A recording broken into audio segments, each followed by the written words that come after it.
Welcome to Triple Take Cinema. I am Alex, here as always with my two co-hosts, Dustin and Kyle.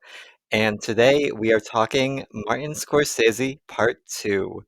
In our Part 1, for a quick recap, we talked about Raging Bull. Um, I am blanking on the other two movies that we talked about. And It was Raging it was King of Bull, ages Comedy. ago. King of Yep, Comedy, King of Comedy.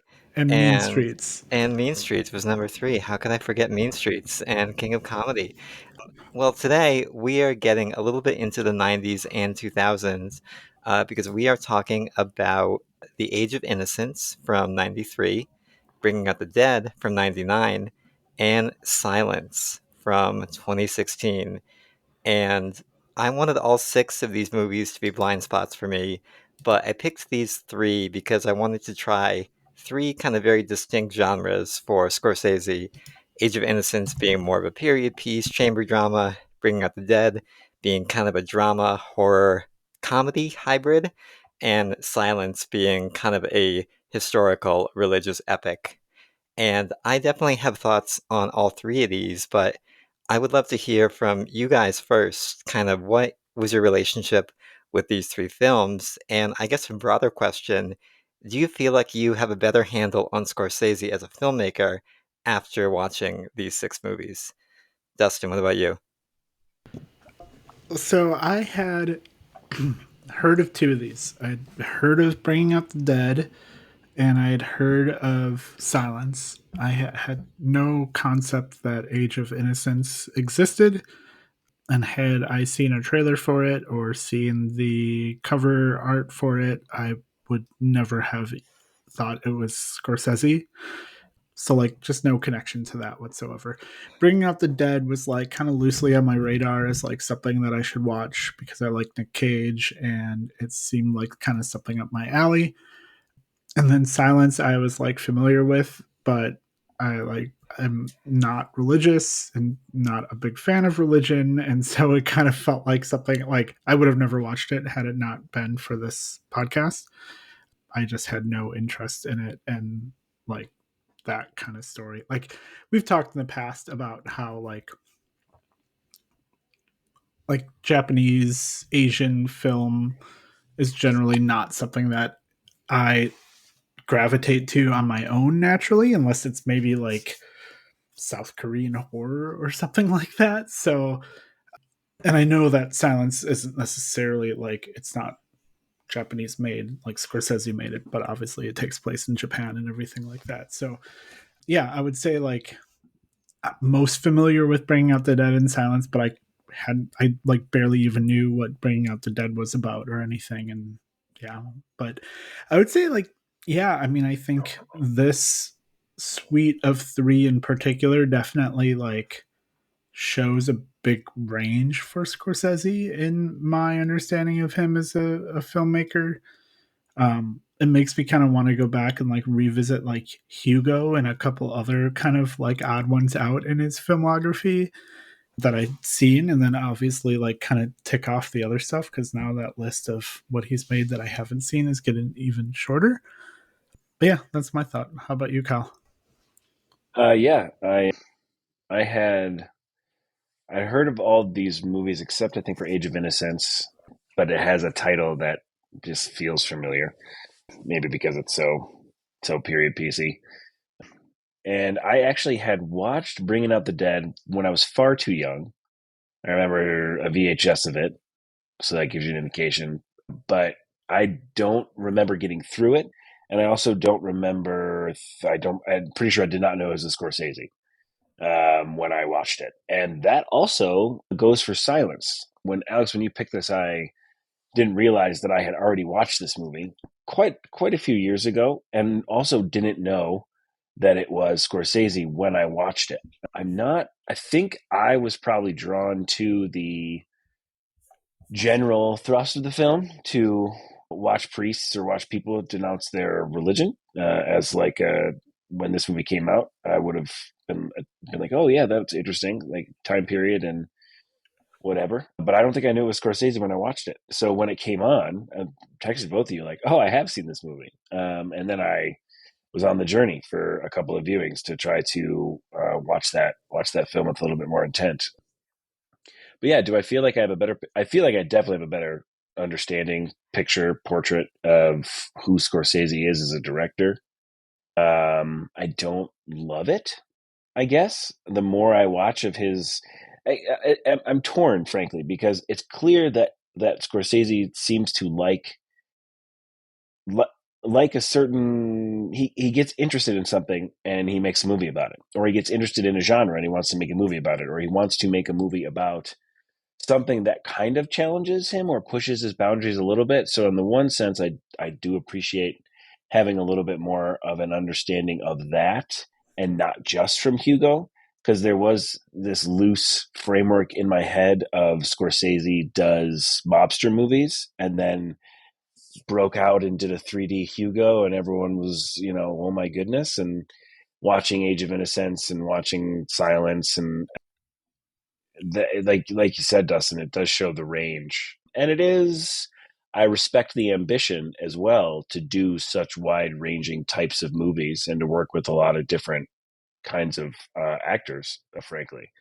But ultimately, I feel like some of that falls flat, but I still respect the ambition to try and push his own boundaries and also just kind of have fun, seemingly, I guess which is a lot what I got from at least one of these movies was a lot of fun. So yeah, that's kind of my general take.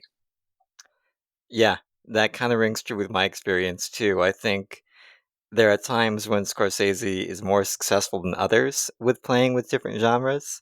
I wish Age of Innocence has resonated with me just a little bit more as someone who really likes period pieces and chamber dramas. And it just made me think doing these six movies about certain themes that he kind of returns to. Catholic guilt being a big one. I'd say it probably appeared as an undercurrent or a strong theme in maybe four of six, maybe five of six. I don't think Rupert Pumpkin is a guy who feels guilty about much, but I think the others you can make a case for there being elements of Catholic guilt. I don't know. I would disagree about Silence. No, I'm kidding. Yeah. Definitely these three. And yeah, with Bringing Out the Dead, I had heard of it kind of mainly as a Cage vehicle, and it was just one that I had wanted to check off my list as someone who is generally a big fan of Nicolas Cage performances, whether he's doing more subdued or more batshit crazy. I like that in this we got a little bit of both. With Age of Innocence, that was one that they had always kind of heard of as Scorsese trying the period piece chamber drama and doing really well with it. And with Silence, I think like you, Kyle, I was attracted to the the subject matter. I think the scope of it really appealed to me as someone who does like kind of lush historical epics. And I remember the trailer for it just looked really scenically beautiful. I think Scorsese does a lot there that contrasts kind of the beauty of the natural world with the misery of human beings and kind of the misery we inflict on each other. But we will get into that a little bit later. I would love to kick us off by talking Age of Innocence. We're going to go chronological as we are wont to do.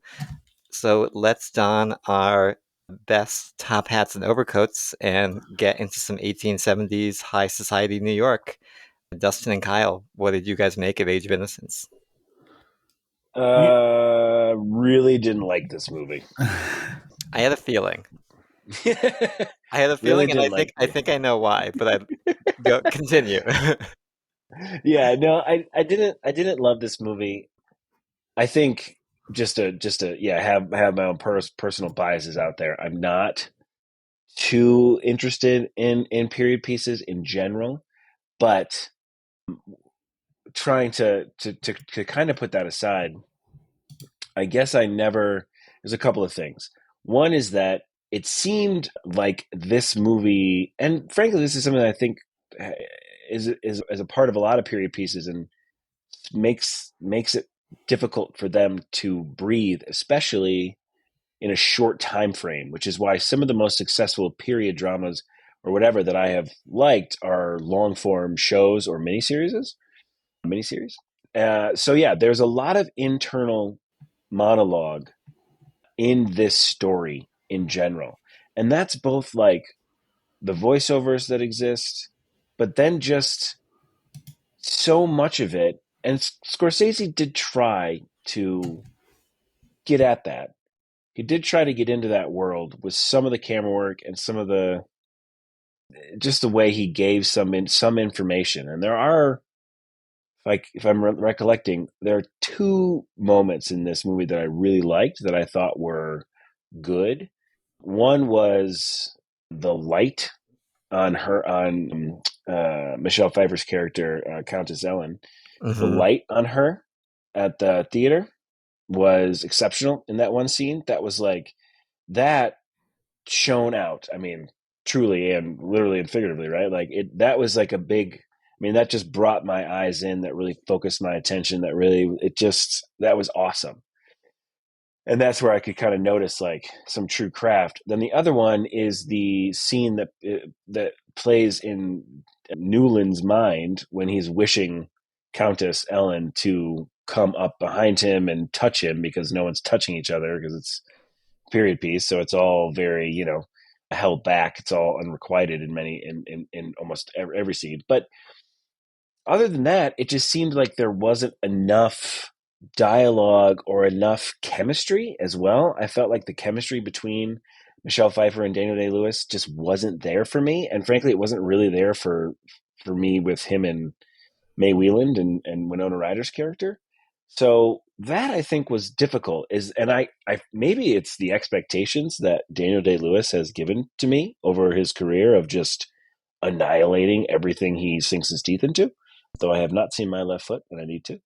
But yeah, I just was like, things were just happening, and I didn't feel that burning passion underneath, and I didn't, I just didn't get a lot from Michelle Pfeiffer's character, and then the kind of things that Scorsese tried to do outside of those two moments for me, like a little bit of fading in and out here and there, and a little bit of camera work, just didn't land. Those movements didn't land for me, and so I kind of didn't feel like I got enough of the world of New York, and I didn't feel like I got enough from the characters, and I don't really think the material itself lent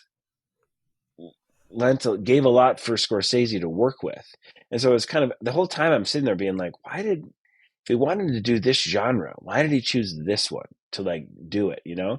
And I think back to a Portrait of a Lady on Fire that we watched, right? Like that is a period piece, but you can really, and I mean, it's got a completely different tone and the characters and the whole thing, but like you can feel those characters' passion in a lot of ways, and you can kind of feel the times more effectively in that type of presentation. And I just think it didn't really ever come to fruition, I guess. And yet things marched on, and yeah, characters developed, and I don't know. I just so there was nothing really other than those two shots, which I did really, really, really like. It just kind of fell flat for me. That's kind of my general take. I Yeah. can, Dustin, what about you? yeah, I feel like I can kind of agree with a lot of that. Like I watched this with my wife because it was on her list of things to watch, and so I think that maybe led to me like enjoying it a little more than I would have probably on my own. But generally, like this is not my type of movie to begin with, and I mean, like the people are like completely unrelatable, and I feel like I mean, you hit like 100%, Kyle. Like the chemistry between him and Michelle Pfeiffer like wasn't great. Not that it wasn't actively bad, but it wasn't like it didn't convey like the supposed chemistry that their characters had, except for sans like one or two key moments. But like I still feel like there was a lot of missed opportunity to show that chemistry and that relationship to validate, kind of the coda at the end of the story, right? Where he like kind of gave up that life, and then his son when he was older brought him over to Europe and wanted to arrange this meeting and stuff, and like that the whole him deciding not to go up there or whatever, kind of fell flat for me because I'm like, well, I mean, like, was he really that obsessed with her? Because, like, That was yeah, that was awful. He should have. it, What are we doing? We got all the way there. yeah. And but just, I mean, like, and it just kind of belied the whole idea of like that he truly like threw away like the one love of his life. Because I'm like, I didn't see it. I didn't see it, and I didn't see, yeah, like, and we didn't get to see like moments of him regretting it or second guessing it or anything like that. And great comparison to Portrait of a Lady on Fire, because there's that great moment at the end, right, where she sees the painting being done of the that was done of the woman that she was commissioned to paint and fell in. I don't remember their characters' names, but the painter sees the painting of the other woman and she's like holding that flower or whatever that was, that symbol was for her. And like that chemistry and connection like lasted so much longer. And I felt like myself kind of wanting for that.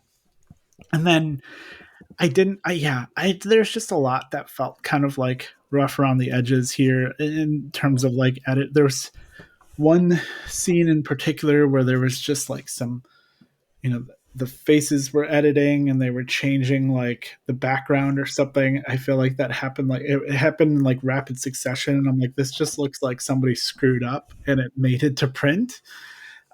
And yeah, just I don't know. It was fine, but this definitely feels like one that's like made for a certain type of person who like gives a shit about this kind of story, and that generally wasn't me. I mean, I think that for me, like some of the side characters were more interesting than the primary characters here, like Miriam Margolyes, who played what was her character's name, Miss Mingot. She was great. Richard E. Grant was in here, and he was like super young, which was kind of weird seeing him young. The Yeah, I needed more Larry Lefferts. Great Yes, character, great name. I liked the dimension he brought to this, but we didn't get yeah, enough of him. and then the other character in here that I like seeing Jonathan Pryce as Riviere, the French guy. That was kind of like a random turn to see him playing a Frenchman. And then I have to call out Stuart Wilson, who played Julius Beaufort. He's like, I wish he's been in more stuff. He's an amazing like character actor.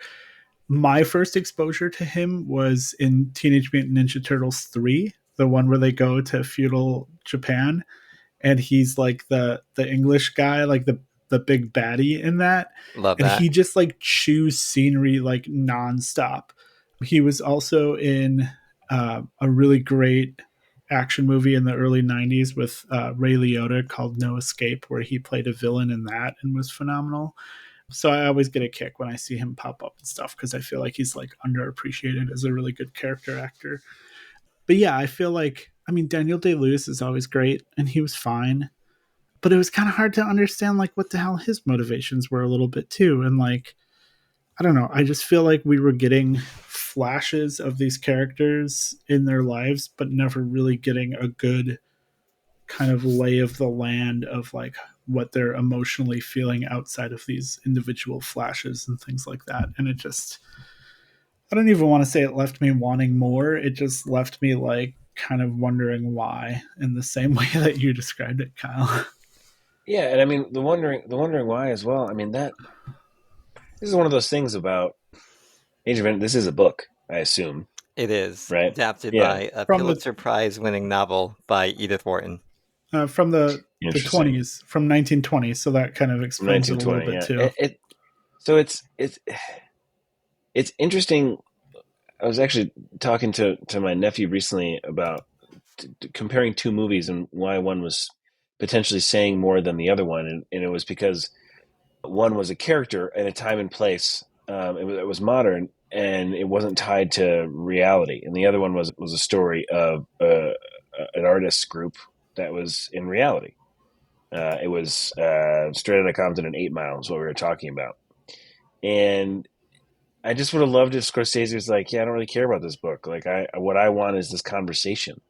that these two characters should have. I mean, and they've had so many conversations, and then they've lived their whole life, and it's like that's the juice to me of this story is like him going in and it being uncomfortable, but like that yielding an awesome conversation between those two characters that kind of comes with the wisdom of time and life beyond this.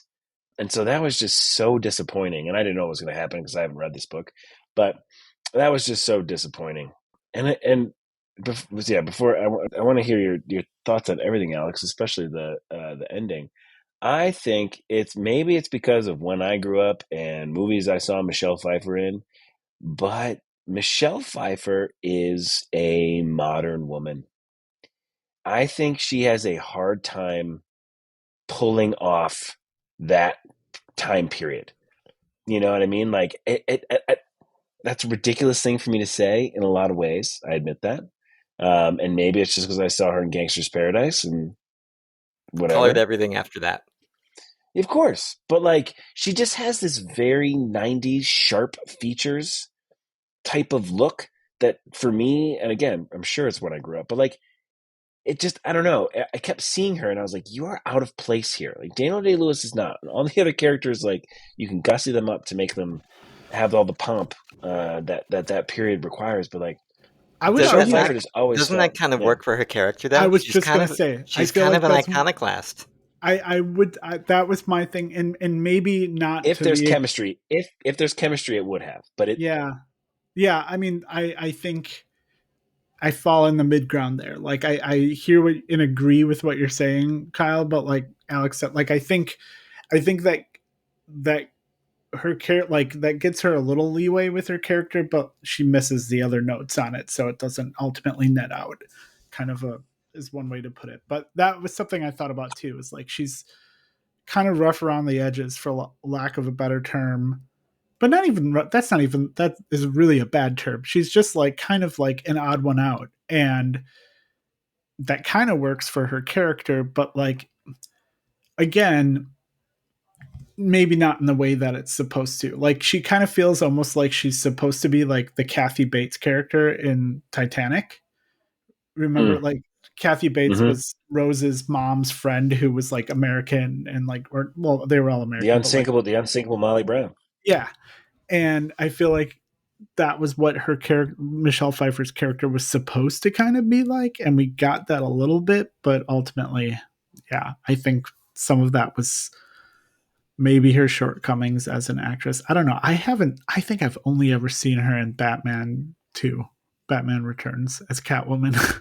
I mean, it's a strong performance, a memorable I performance. can't honestly think of anything I also else. love that in my head, Dangerous Minds, the name of that movie is just Gangster's Paradise because of the Coolio song. It's not at all. I was like sitting here being like, that's not right. Dangerous Minds. Amazing. Yeah, I mean, I don't think this is going to be a Mean Streets situation where I offer my full-throated rebuttal of why I love this. Like, I wanted to love this, Dustin. I am kind of that person that you outlined to like, this is normally my jam. I love a literary adaptation. I love a period piece. And I wanted to think this was great, but I ended up like you guys thinking it was kind of fine to good. And before I get into the things that trip me up, I do want to talk about the craft and the things that I did appreciate. And to me, this felt like a Scorsese movie, and I liked those flourishes that he employed. I really loved the long tracking shot that we got in the beginning at that first party, where the camera's kind of right behind Newland, following him into that party. And then it kind of prowls around and it doesn't stick close to the protagonist like it does in other Scorsese movies. It's not a Goodfellas shot where it stays so close to Henry Hill, but I like how it prowls around all the rooms and it's almost just soaking in the ambiance and the atmosphere.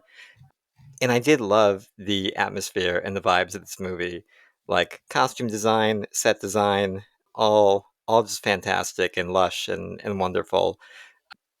And I really liked the screenplay here in a lot of moments. I liked the way that Scorsese and screenwriter, um, sorry, I'm not making this up, screenwriter Jake Cox adapted the novel, where they really chose certain lines with precision.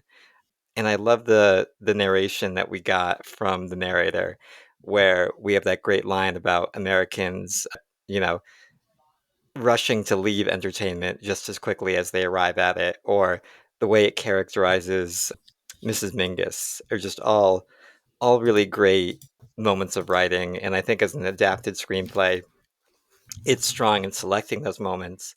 But I think the characters really fell flat for me and the relationships fell flat. And it was hard for me to get behind Newland Archer as a protagonist when he was really defined by kind of his indecision and his selfishness to me throughout the movie, where yeah, he wants to have his cake and eat it, where he wants to be above this high society world, but he's also adhering so closely to its rules. And it was hard for me to empathize with someone who gets so many clear outs from May, Winona Ryder's character, and to be So like, many. she basically like kind of confronts him on several occasions to be like, I know you have unrequited feelings for my cousin, and he just vehemently denies it and kind of digs his own grave. And as good of an actor as Daniel Day Lewis is, and has nuanced performance he gives here, I just couldn't get behind the character enough to really care about that kind of central love triangle relationship that the whole movie hinges upon. And with the final scene, Kyle, I I did think it was anticlimactic in a way that worked for the story. The For me, my take was that it was too painful to confront that chapter of his past, and he kind of sends his son as an emissary on his behalf because he's like, I can't even open this door again because of how much it like brings back into the life I could have lived and what I had to sacrifice. But I think just making that narrative choice, even if it does work thematically, is so anticlimactic. It's kind of a womp womp of an ending in a way that I didn't find satisfying, despite it having, some thematic basis for it. Yeah. Yeah, that's fair. I feel like you didn't answer the question though. I'm gonna bring it all the way back.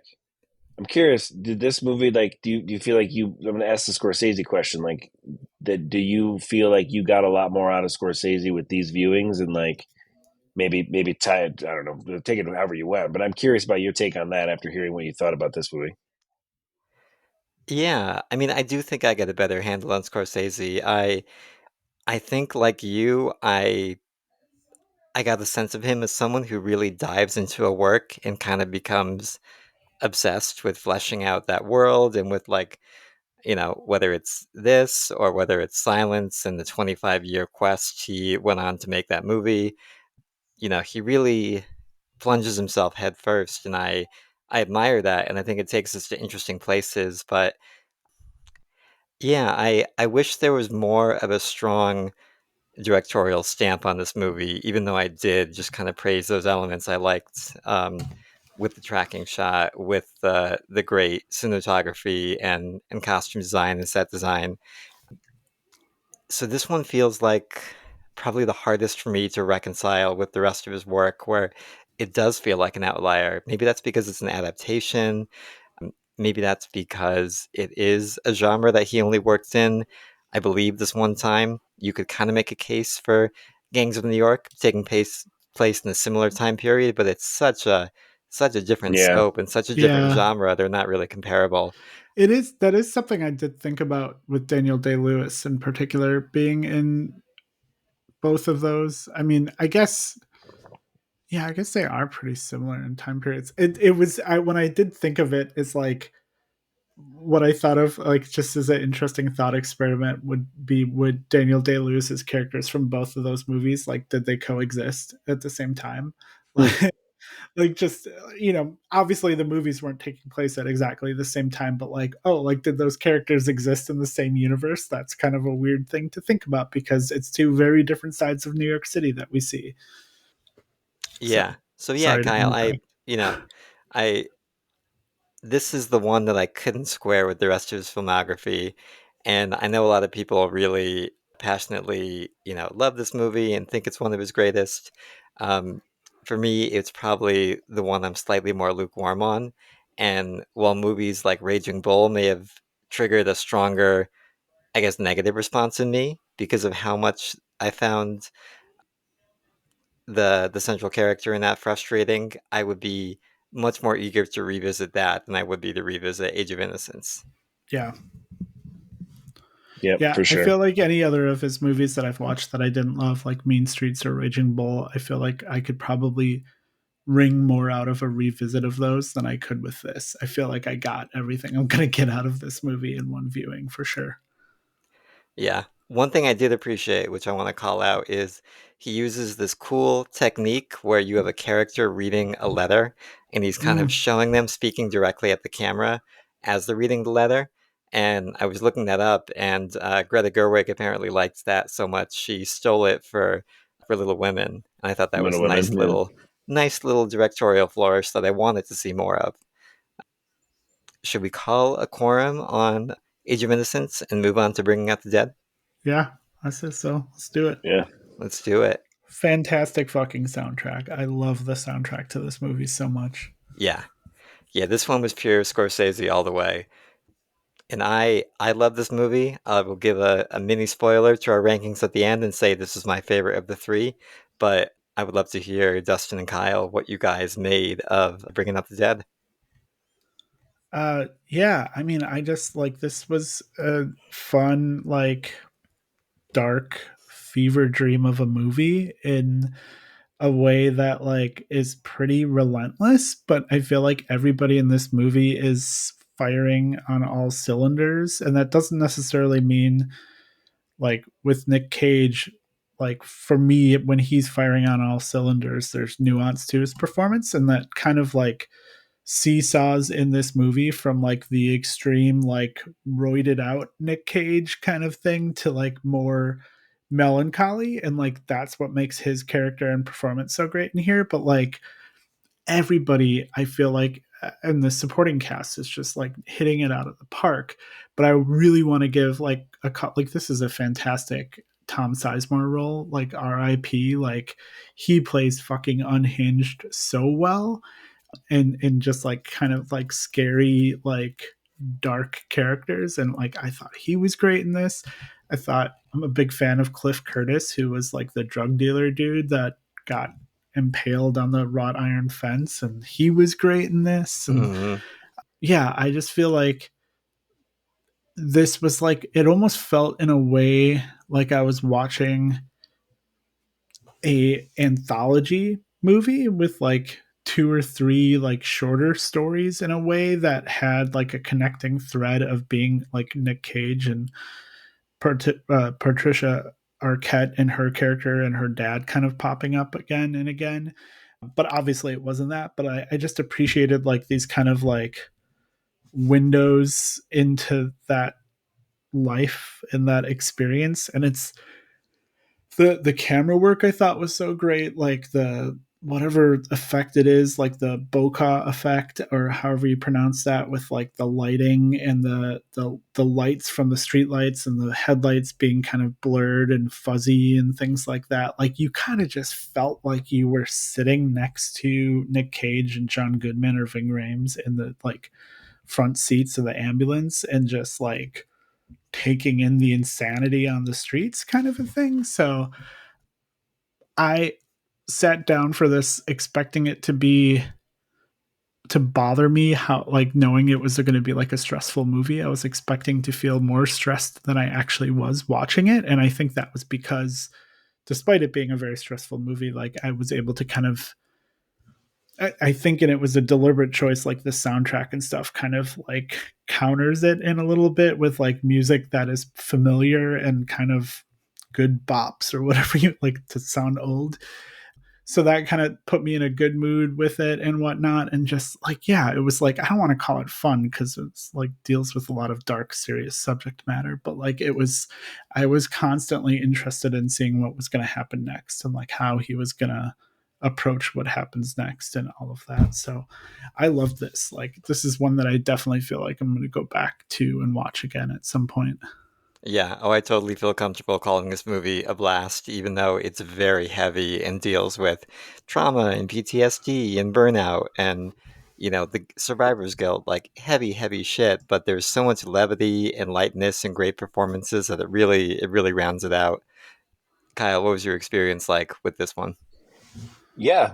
Well, watching this, I definitely very quickly was like, oh, yeah, I don't think I was ready for this when I was 19 or whenever I attempted to watch it. You know what I mean? Like, I just didn't have yeah, I don't know, frame of reference, That's and fair. or had seen enough happen in the world, I guess, maybe at 19 to just get anything out of this. And I also didn't have the same kind of, I don't know, the 20 years from then until now, and seeing that many Nick Cage movies and seeing all that stuff and what he can do with characters. But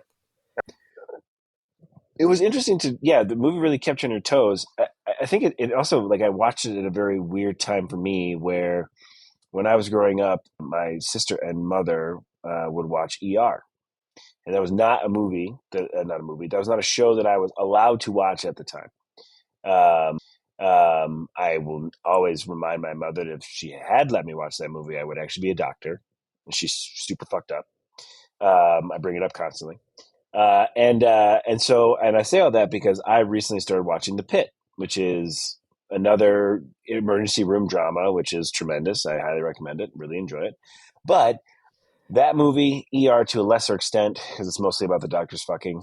Uh, it hits on this tone that this movie really hits on as well, in a very different way, but in a very effective way, which is that weird space between levity and darkness that you kind of have to ride if you're going to be in this world.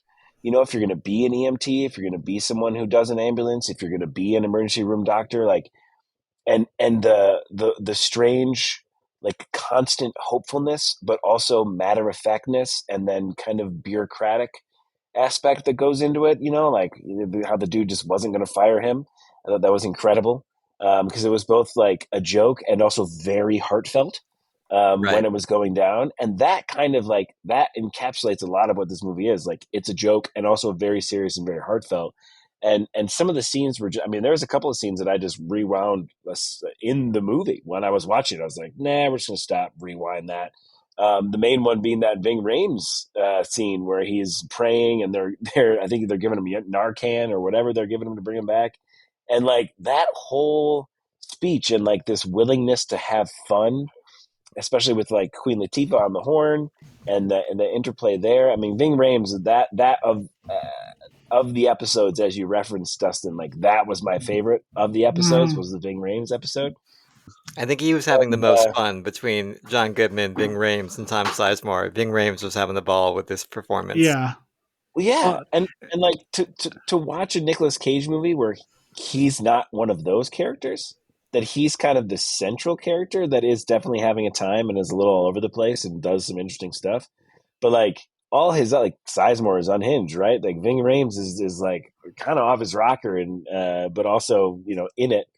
And yeah, like, it's very bizarre to watch a Nick Cage movie where everyone else seems to be a little bit more like, and so yeah, I appreciated it. I appreciated the ride. I want to, like, watch it a few more times, but it just kind of, like, it moved in a way as well. Like, I never felt the length. I was always interested about what was happening next. Never really knew what was going to happen. I And was yeah, curious about really, that with you guys, with like how kind of plotless this movie is. It reminded me a bit of Mean Streets in terms of like being kind of a series of vignettes that aren't really strung together by much of like an overarching plot. But like you were saying, Kyle, the momentum here is just so strong. It moves so quickly. And maybe it's because you're in the ambulance, you're riding along, it's bisected into those three episodes, but I just never felt like there was not a microsecond of this where I felt like it dragged. yeah. yeah. And I think part of that, and, like, when you're comparing it to Mean Streets, I think part of that is the time, right? Like, the time that exists in Mean Streets is so much longer, and Yeah. this is just that one night, really, or maybe it's a little bit I more than think that. it's like 2 nights.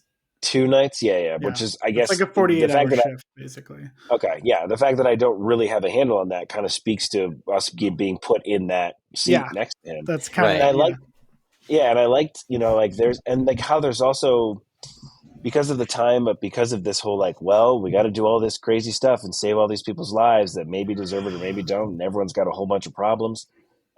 And then also like, yeah, we also got to get chicken. Like we got to eat. You know what I mean? Like Hmm. so this, and that's something I appreciate about the shows about doctors that do it well, that they can hit on that. And I think the emergency aspect always brings that in, the kind of go nature of it. But yeah, it was a lot of fun. It definitely felt like this is actually another one that is a book, right? This is adapted from a book, I believe. Yeah, I think I'm the pretty book sure. I, came I out. want to say I Oh, remember wow. that at the end. Yeah, Yeah, so this is another one the book came out the that was year adapted. before the movie. So yeah, That's like it kind of funny. just feels like, yeah, he read it and was like, "This is I'm just doing it," and this is a good time. So yeah, really appreciated it. I don't think it had much to say really, but I That's don't how. think I care. Yeah, that's okay sometimes. Yeah, Like, it was yeah, fun, but also yeah, it was yeah fun. It's yeah, weird to yeah, say about what like the contents of the movie are, but it was fun.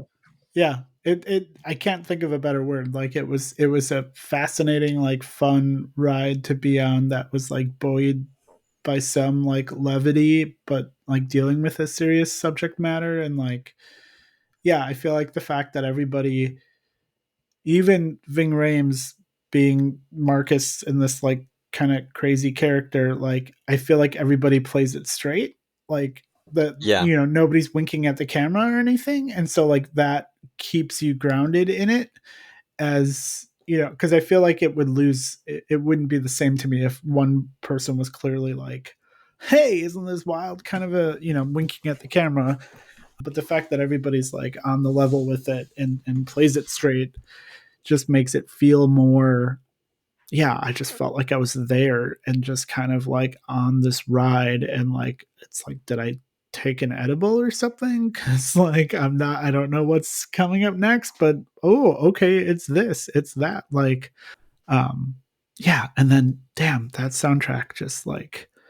I've been listening to the soundtrack for the last like 3 days just because like I love music like that kind of like cross, like some of it, soundtracks for a movie where some of it is stuff that I recognize and then other things feel just kind of somewhat adjacent to it and whatnot. And despite Van Morrison being a piece of shit of a person, like I really like his music, and so all of that stuff is fantastic in it. Yeah. No, Scorsese can pick an earworm for sure. And yeah, I mean, I forget which of you touched on the lighting, but that was something that immediately struck me about this movie with that very first shot that we get of just Cage's eyes, and you've got the flashing red of the ambulance like reflected in that close up of his eyes. And I love how throughout the movie, the characters are kind of bathed in this sickly fluorescent glow, where even if they're in outside spaces, you feel like they're under like a hospital bed. And it just puts you in this like, it's got like an afterlife connection to it as well, which I like. But it really just puts you in the space of like you are in a hospital room, regardless of whether you're on the streets, getting intubated or in the cab of their ambulance. Like you are just, it's life or death, and I think the visuals really communicate that. The one thing I will challenge that you said, Kyle, is I did get some deeper meaning out of this in a way I didn't expect to, where this felt really earnest and spiritual in a way that I just appreciated and enjoyed. It wasn't something I came into the movie expecting or looking for, but even though it's a very simple arc, I found Frank Pierce coming to terms with failing to intubate Rose, the young woman who he lets die, and kind of is haunted by, visions of her ghost essentially throughout the movie as he's mentally unraveling. I thought that was really well executed. I I really like the line that he says about like, his job isn't even to save lives, it's to like bear witness. I thought that was like really nice and poignant.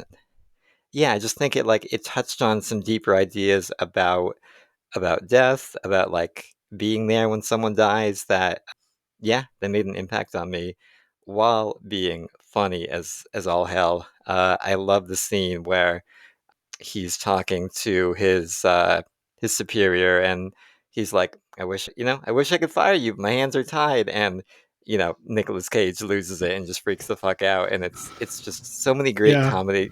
comedic moments like that. I love Mark Anthony's performance as Noel, the kind of strung out guy who's constantly dehydrated and just perpetually in the ER. And even before he kind of has that tragic turn at the end where he becomes more explicitly a victim, that's just such a funny character. We've talked about Ving Rhames, but I really think John Goodman is great in this as well. He's always Hmm. great, but he brings kind of, like you were saying, a manic desperation to his character that counters nicely with how burnt out and jaded Cage is. And one thing that I kept thinking about Cage's performance is how well he sells just being fucking exhausted. I Yeah. have never seen someone look as tired in a movie as Cage does here. I think it's probably a combination of makeup and acting, but just his eyes look so sunken and haggard the whole time. And yeah, I think there are so many great little moments like that. And yeah, just one last thought on the deeper meaning thing, but I think this movie plays a little bit differently, at least it did for me after COVID, after the pandemic, when we all Hmm. kind of experienced burnout collectively across the world. And so a movie that's explicitly about burnout and about that mental unraveling, I just think there's a lot of poignance there that was nice to uncover, along with the batshit crazy energy and the moments of humor. Yeah, I think that is a good challenge on the and doesn't have anything to say. I think it's just maybe strikes me as that because it's not. I mean, Cage's arc does have that recurring, Rose recurring. So there is something there, and then maybe those other little moments are just so kind of staccato in between, but that doesn't. Yeah, so maybe that's one of the reasons why it wasn't really sinking into me like that. But yeah, the scene where he's shocking the dad again, and he's talking to him from behind his eyes, and yeah, it does have more to say, but it's not in that big thematic way. It's just in these little moments ways that you kind of have to collect like breadcrumbs on the way. So yeah, no, that is a good challenge. I think you're right on that, Alex, for sure. I do want to. I agree with all that, and I do want to call out, just since I like to call out the interesting character stuff and whatnot. Well, two things. One, I realized I have seen more than just Batman Returns with Michelle Pfeiffer in it. I've seen Ant Man and Ant Man and the Wasp, Quantum Oh Mania, and yeah, stuff because she's in that. But that's it. I haven't seen any other Michelle Pfeiffer movies. So the Age of Innocence was my non superhero exposure to her, which is an issue. But the other thing, I definitely watching Age of Innocence had a moment where I was like, Leonardo DiCaprio in the meme from the Tarantino movie where he's pointing at the TV when Scorsese's cameos as the photographer in Age of Innocence. That Like, oh, that's Martin Scorsese. I can't believe we didn't talk about that because that is my favorite Scorsese cameo in Yeah, any of these. Just such a great, blink and you miss it moment. yeah. And then his cameo in this one was he was the male He was the dispatcher, male dispatcher. Yep. which I thought was pretty great. But yeah, this was awesome. And Alex, I know when we got lunch today, like we were just saying, like, I can't believe I've never seen this. It's been 26 years, and this feels like something like this movie in particular is like right up my alley, and I can't believe it took me this long to see it. Yeah, this feels like kind of an underrated Scorsese, or at least an underexposed. It's one I really haven't heard people talk about a lot when they're talking about his filmography. Yeah, So I'm glad that we were able to dig into it and give it a little bit of love here. yeah. Well, let's shift over to the most depressing run here and talk about Silence from 2016. Yeah, absolutely. How long was this movie? Two Uh, Uh, hours and 45 fucking minutes or something. It was long. yeah, and It you feel was it, long. and Oh, every it's second. and I think you're meant to feel it. You're meant to feel the suffering that the characters go through.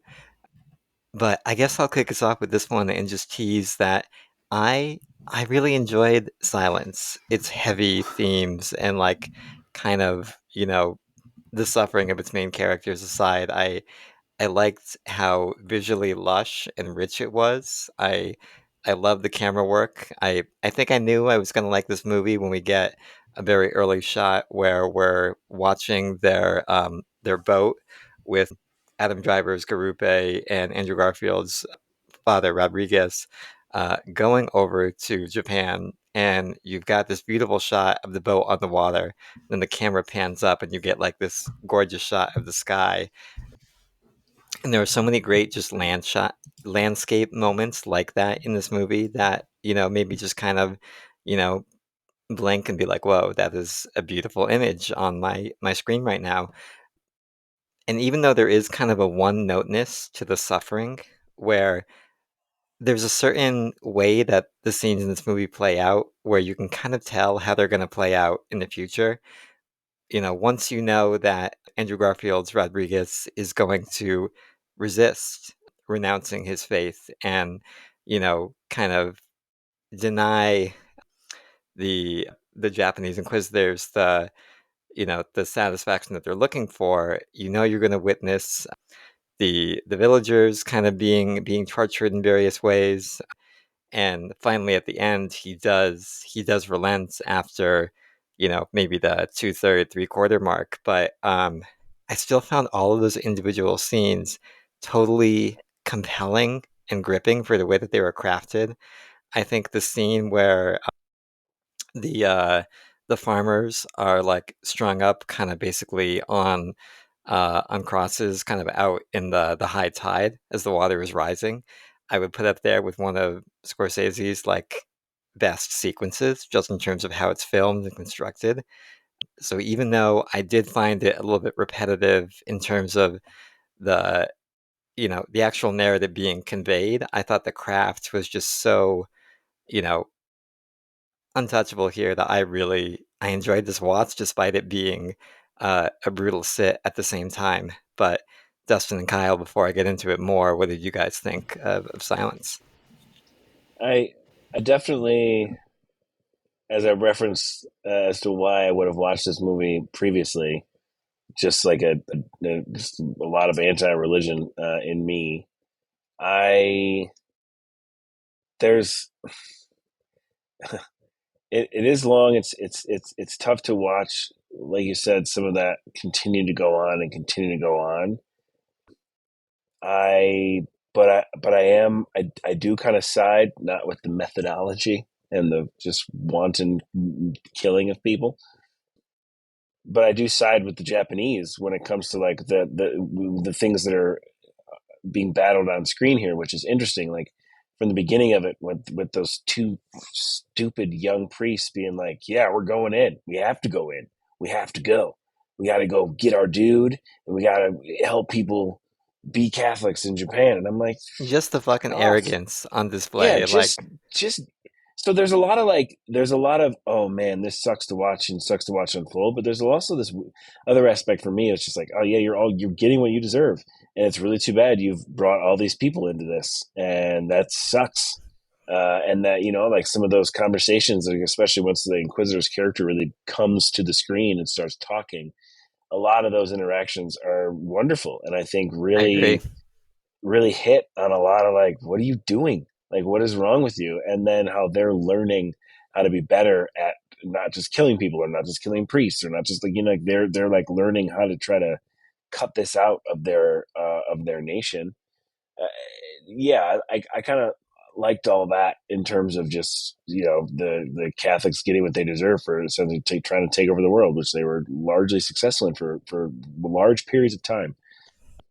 And then and then I I I really liked all the scenes where Andrew Garfield is really questioning the faith, where Rodriguez is really breaking down, especially that first time he breaks when they're all sitting there and he's like, "We're all gonna die," and all the, I mean, that was like some of those moments are hard to navigate as an actor. Speaking obviously from experience, but you know what I mean. Like I just thought that those moments could be No, really hokey totally. and could be really, and it like they were handled very well by him when he's actively questioning and kind of breaking down, but still trying to maintain. He does a great job And of then taking you from, like, naivety to, as you were saying, like, breaking down to at the end, like, resigning into that jaded cynicism of, "I renounced everything I believe in, now I must live this life until I'm an old man." Like, great yeah, and then performance.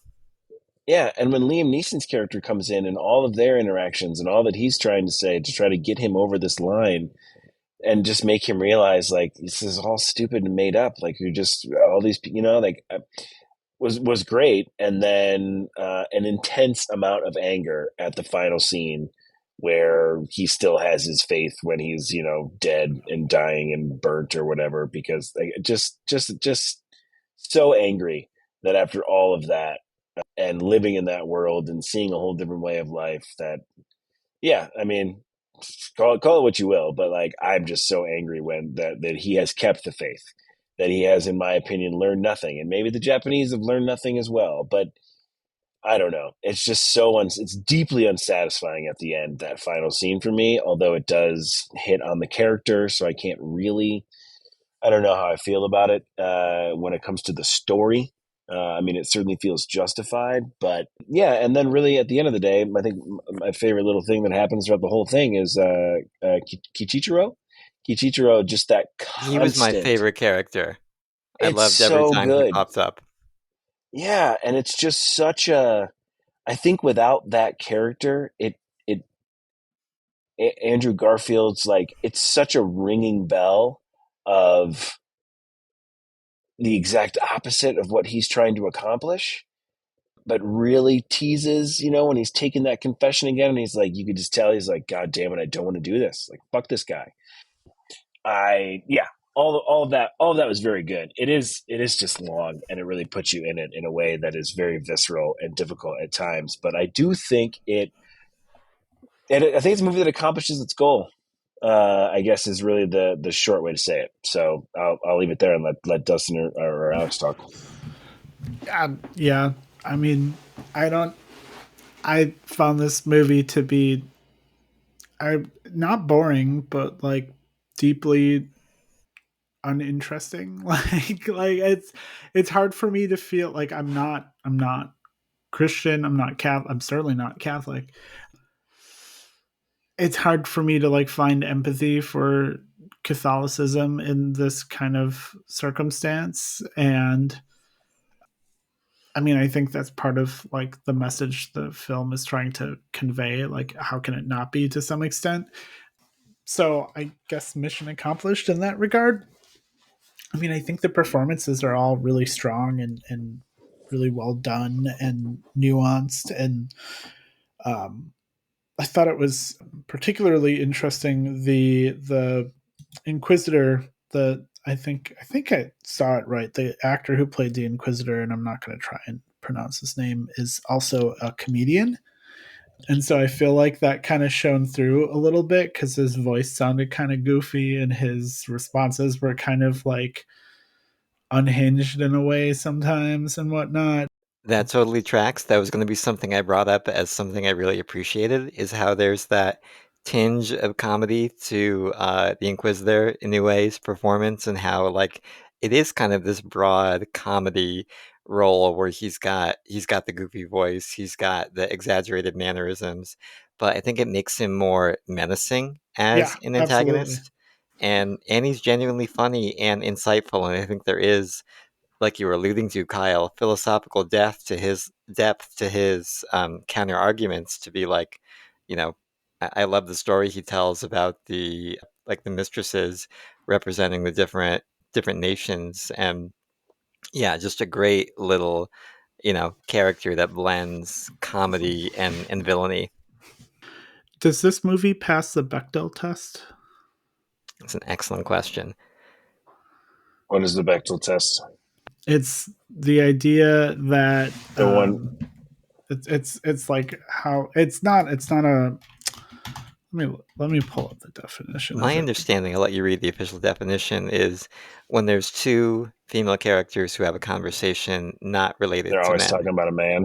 Yeah, Yeah, probably not. Probably I not, don't yeah. think so. I mean, I'm just yeah, looking at the cast list here, and there are really, and just thinking about the movie, there are not many female characters in this who have much of any presence yeah. beyond And some of the villagers. generally, the idea is, and there's not like a hard and fast rule to what it is, but like it will pass the Bechdel test if it has at least two women characters who talk to each other about something other than a man. But then you can kind of go a step further and be like for more than a minute or two or something like that. Right. And obviously, there's more. I mean, it's I've had a lot of conversations about this with a group of friends that I watch movies with, and like it's not there's more nuance to like female representation than can be conveyed through this test, but it's a certainly I feel like it's a great question, like a starting point kind of a thing to like establish something. And I the only reason I brought that up is because I was just thinking about how like it feels kind of rare to like watch a movie where there is not like some sort of romance in Yeah. some minor extent. I mean, even think about the Cane Mutiny that we watched for the other episode, and there was that like weird ass pointless romance in that. Yeah. They felt they couldn't even make that movie without just inserting something, even though it didn't even make. Yeah. Yeah, Yeah, No, it is. It's a very sexless film. yeah, and like and even just like or even a female, even his wife when he is kind of forced into to marriage at the end, like we don't really we like the only interaction we see of him with his wife and I guess his kid is like him standing in front of them and not talking and them just staring at each other. That was kind of interesting to I mean, I guess that was interesting to me in the context of her slipping the crucifix into his or the cross into his palm when he was in his coffin at the end, because like the implication there is that then did she like I guess there's multiple ways to construe this, but it's like, oh, did she know that he like was secretly still a Catholic, or like did she just like like did he tell her, or did she just assume by nature of what happened to him kind of a thing and do that without conversation? We were never given any sort of context as to the nature of their relationship or anything like that. Yeah, I don't know. Like I feel like executionally this movie was great. Like visually it was gorgeous. Like that scene that you were talking about when they're on the crucifix and the water, the tides coming in, like that was brutal to watch, but like really well done. And like I couldn't help but think about like how did they film this kind of a thing? Like that must have been really hmm difficult to act through. But it's also just like it's just immensely like unsatisfying to watch because it's like like I don't have empathy for these characters, and then B, it's like, oh, this is just like what a waste. Like what a waste of like so many people's existence to on all sides of the coin to be persecuting this, but also be pursuing this. And yeah, I don't know. Like Mike, I guess I'm struggling to even say if I'm like glad I watched. I'm glad I watched it so we could talk about it on the podcast, but like I don't feel like I'm like, oh yeah, like this is something I should have like, seen once and been done with. Like I could have done without seeing this movie. So thanks for that, Alex. you're very welcome. No, that is totally fair. And I think it's interesting is that I'm pretty aligned with you, Kyle, in that I did get a lot of satisfaction from kind of the philosophical things that this movie explores about just the insane fallacy of organized religion and of missionary work and of bringing organized religion, and imposing it on a different country and different culture. And, there are so many ways that the movie articulates this in its dialogue and in its, just different action scenes. But I love the moment at the beginning where Rodriguez is noticing the farmers like really holding on to these little tokens meant to represent different aspects of Christianity. And he's like, they're valuing these symbols more than the thing they represent. Like, and there's kind of like an element of pagan worship that the villagers are doing at that point because they're just kind of blindly like imitating the trappings of religion without really understanding it. Or later on when he's talking with Liam Neeson's Ferreira, and you know, he's like, the words that you use and that these people understand have a totally different cultural meaning and context here. Like you can't, it's not transferable, not translatable. I just found all that very, very rich and like well acted dramatically.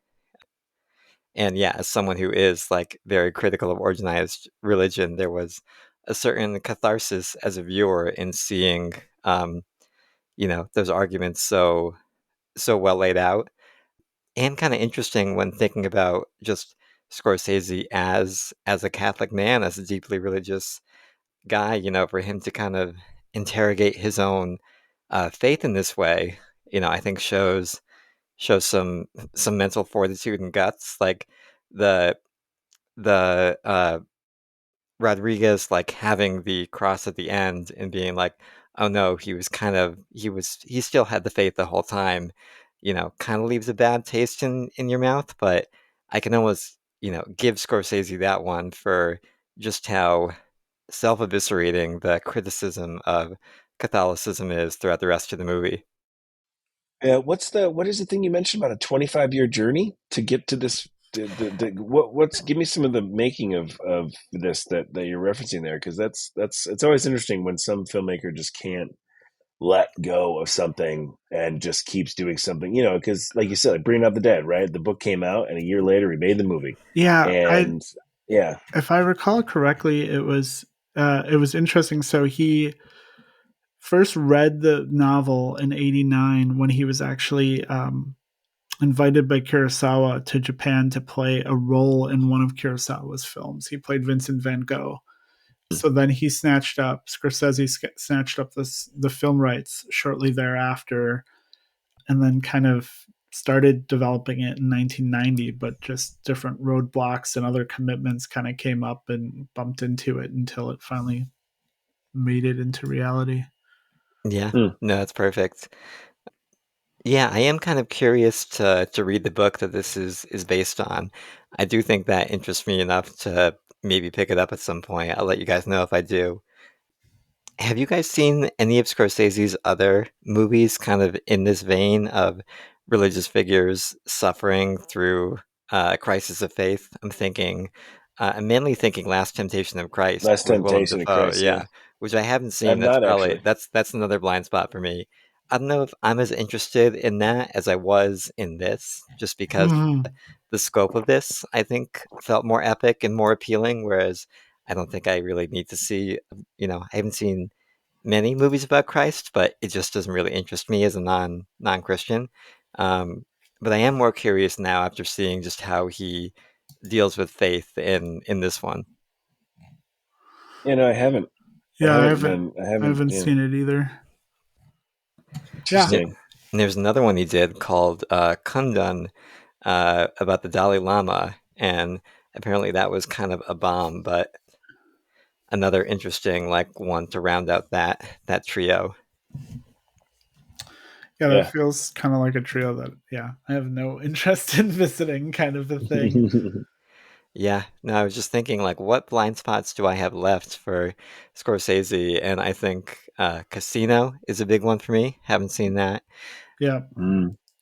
Gangs of New York, I've only seen bits and pieces. I've never Oh, like really? sat down and watched Oh from beginning to end. man, I could have rewatched watched that. that instead of Age of Innocence. Yeah, I rewatched Gangs of New York recently, and I have a big soft spot for it, but like I don't think it's as good as I feel like I thought it was when I first saw it. Like, but I mean, I do think it's one of Daniel Day Lewis's best performances. He's Yeah, phenomenal in it.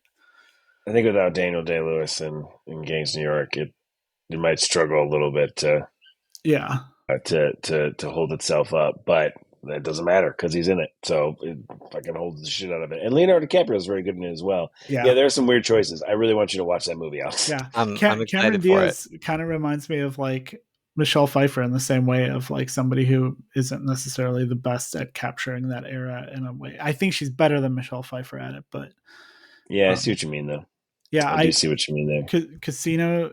If I had to pick, like looking at his cinematography, blind spots that I want to clear out are The Aviator, Casino, Cape Fear, and The Color of Money. Cape Fear is Oh, you haven't really seen The fun. Color of Money? Yeah. I also have Oh not seen The Color of man, Money. have you guys seen The Hustler? No. No, But sir. yeah. Well, all right, all right. You're gonna Well, do you know you know what now see, now I'm going to change my whole plan up. Now you're going to make me change my whole plan. That's what we do. We'll give it Keeping a the little interest break in. because I do want to. I do want to watch the movies that I picked out, and I've already watched one, so we're gonna roll with that. But that's see because the verdict really made me want to do more Newman. yeah. And if neither of you have seen The Color of Money or The Hustler, Those would be that two Newman is right there. Mm-hmm. they would be. And I will say The Hustler and as I have previously said on this podcast, I struggle with old movies. Uh-huh. The Hustler is one that I saw. I'm very jealous of what the theater you have in Milwaukee that you keep referencing. But there is a theater in Rochester called the Dryden, which is the movie theater that is inside George Eastman's mansion. Okay. And they have turned it into like an old theater, and that's where like the actual films are stored at the Eastman Museum. And so they have they're playing movies that you just don't often get to see, especially not in like that form and that film and the whole whatever. And so The Hustler was one that I saw in this theater a long time ago with my dad, and I didn't even realize like I my dad likes old stuff, and so I don't think he even realized that The Color of Money was like a part of that kind of timeline. Uh-huh. And it's but anyway, we are going to be doing a little Paul Newman rip, and I'm probably going to toss in Road to Perdition just to make it all make sense for I me because I forgot he think was in I that. think you neither of you have seen that. Yeah. I Um, like the sound of that. so yeah, it's not my next three, but that is my next three after that. So All right. A little preview of things to come. yeah, Shall we get into our rankings for these three movies? Yeah. Let's do it. Yeah, I can kick us off and say that Age of Innocence is sadly at the bottom for me here at number 3. Silence coming in at number 2, and Bringing Up the Dead coming in strong at number 1. I would definitely be excited to rewatch Bringing Up the Dead. I wouldn't be excited to rewatch Silence, but I would like to at some point. Age of Innocence, I think I'm good with the one viewing. What about you guys? I'll say same. yeah, well, I'm not the same. I'll Bringing Out the Dead is number 1. I would say it's kind of a tie between the other two, but I would have to say Age of Innocence is number 2 just because I feel like Silence was just so like brutal and depressing and like just uninteresting to me that like I don't really want to rewatch either of those, but if I had to make a choice, I would probably rewatch Age of Innocence. But I won't. So because nobody's gonna make me make that choice. Yeah, for me, it's like the between because Brain of the Dead is number 1, but the agent, what's 2 and what's 3 between Age of Innocence and Silence is that if someone was like, "Hey, should I watch Age of Innocence?" I'd be like, "Absolutely not. Do Yeah, not." There's so many other Scorsese movies to watch that I think are better. So I would actively tell people to not watch it. And Silence, I would be like, it's a lot, but yeah, there's the, you know what I mean. So There's like good that yeah. stuff really there, is the yeah. I guess yeah. maybe that is enough to kind of switch me over. Like I could, yeah, But you also just like we've not told people this. You just came out of Silence, and it's yeah, not like a. It'd be the kind of movie that I watched all the credits for because I'm just like, God, like if I yeah, saw it in the theater, yeah. You just kind of you just God, kind sunk can of. in you your imagine sunk in going to your the seat for a theater little to bit. see that? That would be I miserable. cannot, dude. I Like, really can't. That would no be one that would be thanks. tricky because also, like as we mentioned in Bringing Out the Dead, and in many of his movies, it was interesting that 2 of these movies really don't have a classic Scorsese move, which is the use of incredible songs. Yeah, Right? Sure. Like Age of yeah, Innocence and Silence. Silence doesn't. I don't. There's nothing. You know what I mean? yeah, There's none of that. And then you really see it in Bring Out the Dead and how it can how he likes to use it. And obviously he's used it in many other movies to very very very effectively. And so yeah, it was interesting to watch two movies with this director that's kind of known for that in a lot of Right. ways, to me anyway. You're kind of taking And it away his just not been superpower present and being a like, little bit. "Hey, how do you work without this one thing that you're really good at?" I will say the sound design in Silence I thought was top notch. yeah. Like it It really was. puts you Yeah, in the mood yeah. with all the crickets and just, it's not pleasant, but the people screaming, like, it's all very raw and authentic. And I think, for lack of a better word, the empty space that he fills with those sounds, like, is just very immersive. Yeah, Some of that torture is so procedural that it's like it makes it even worse. That yeah, it's just yeah, so like there's no shots of it where they're really I don't know like you would see in a movie like a Hostel yeah. No, not where for like there's no dramatic. shots of it where it's like I mean I'm thinking especially the scene where they push those people off the boat, they tie them up in the and then Yeah, they push them off the boat and then they just kind of like plunge them down, yeah, and it's like you're far away from it and you just have to watch it happen from the shore, and no one involved seems to like be caring. It's just happening, and Right. so many of those torture scenes are happening like that, and which is like a very unsettling way to experience those things, like when it's all heightened and there's a lot of sound and there's a lot of like it kind of like it makes the moment like 0 Dark 30.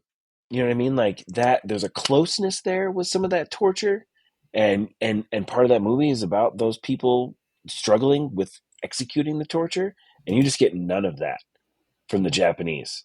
Like yeah, none. Yeah, Like I don't know, even especially even the like they beheading, which is the most, like, conventionally cinematic thing, is just done so matter of factly. yeah, it's crazy. And so that's all is all very effective. All these little moments are reasons why that I would put this above Age of Innocence. It's just because there's just nothing in Age of Innocence that I'm like, other than those two little things, that I'm like, oh man, that's just like Bringing Up the Dead puts you there, Silence puts you there, Age of Innocence, you're just I don't know, you're not. yeah, I'm not there. So yeah. Age Well, of Being Guilty, I guess sucking. that'll we'll end on that punctuation, and we'll see, or we'll you'll hear. I guess we don't see or hear our audience, so they'll hear us You next will time. hear us Maybe next they time. may see us too if Hey, you that's true. open up your phone and you're surprised. Thanks for We're listening, here. everyone.